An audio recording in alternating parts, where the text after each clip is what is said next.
Sunday morning Muthumalai Murugar கோயிலுக்கு போய் ரொம்ப நாள் ஆன மாதிரி இருந்துச்சு. சரி இன்றைக்கி போயிட்டு வரலான்னு சொல்லி போயிருந்தோம். சண்டேங்கனால அவ்வளோ கூட்டம் இல்லை, அளவாக தான் இருந்துச்சு. அங்கேயே அன்னதானம் கொடுத்தாங்க. மதியம் லஞ்சு ஃபினிஷ் பண்ணிவிட்டு வந்தாச்சு.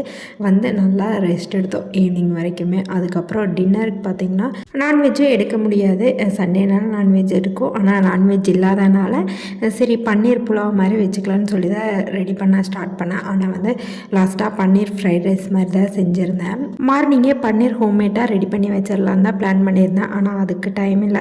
சரின்னு சொல்லி வரப்போ வாங்கிட்டு வந்தாச்சு. ஃப்ரைட் ரைஸில் கொஞ்சம் வெஜிடபிள்ஸ் அதிகமாக போட்டுக்கலாம், ரைஸ் கம்மியாக சேர்த்திக்கலாம்னு நினச்சதா வெஜிடபிளும் பன்னீரும் அதிகமாகவே சேர்த்திருந்தேன். பன்னீர் வந்து எங்கள் 3 பேர்த்துக்குமே ரொம்பவே பிடிக்கும், அதனால கொஞ்சம் எக்ஸ்ட்ராவே சேர்த்திட்டேன்.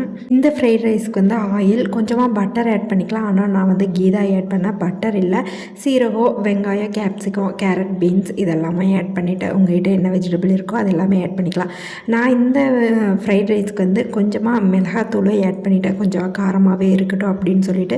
உப்பு, அது கூட கொஞ்சமாக கரம் மசாலா இதையும் ஆட் பண்ணி ரைஸ் வந்து கம்மியாக போடலான்னு தான் நினச்சிருந்தேன். ஆனால் சொன்னதை விட கொஞ்சம் எக்ஸ்ட்ராவே ஆட் பண்ணிட்டேன். அது கூட பன்னீரையும் சேர்த்து நல்லா ஃப்ரைட் ரைஸ் ரெடி பண்ணியாச்சு. மிளகாத்தூள் இல்லாமல் தான் ஆட் பண்ணோம், ஆனால் மிளகாத்தூள் போட்டங்காட்டி இன்னுமே டேஸ்ட் ரொம்பவே நல்லா இருந்துச்சு.